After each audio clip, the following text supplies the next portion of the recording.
Once a cop, let it knock, yeah. For one thing, we should celebrate redemption instead of condemning it.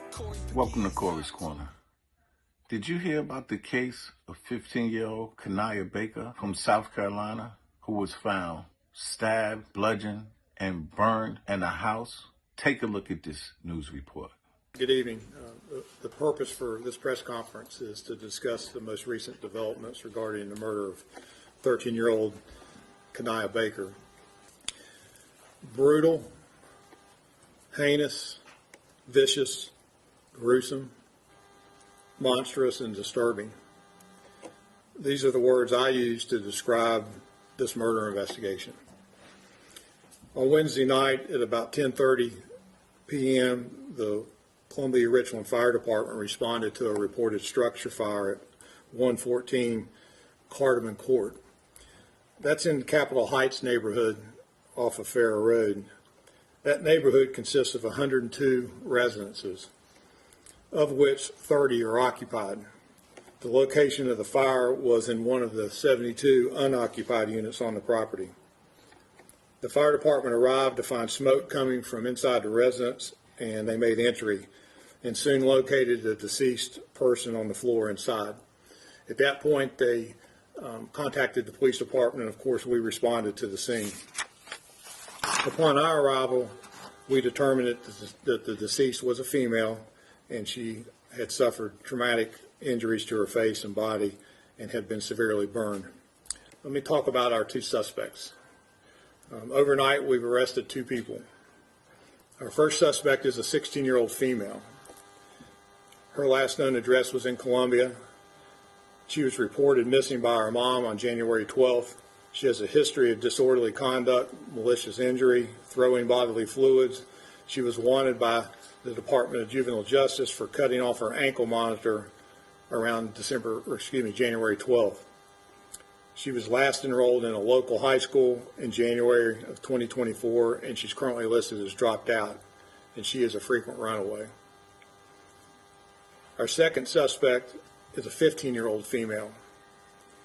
Her last known address is also in Columbia. She also was enrolled in a local high school as of last December.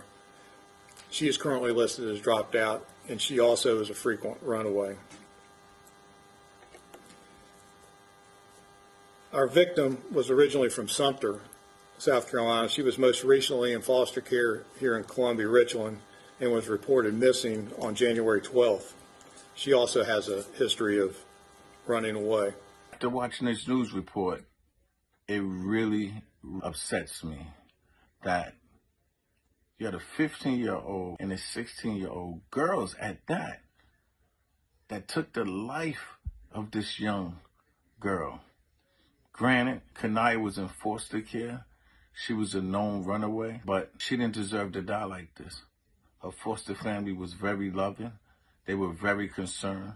She was just reported missing a few weeks ago, and then just last week they found her in his house. What I want to say to the parents out there, this girl is 13 years old. I have a 12-year-old daughter. She can't just leave the house. She definitely can't run away.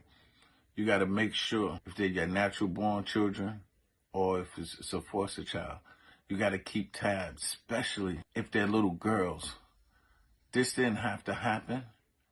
It's a really sad set of circumstances. And hopefully those two young girls that murder her get charged as adults.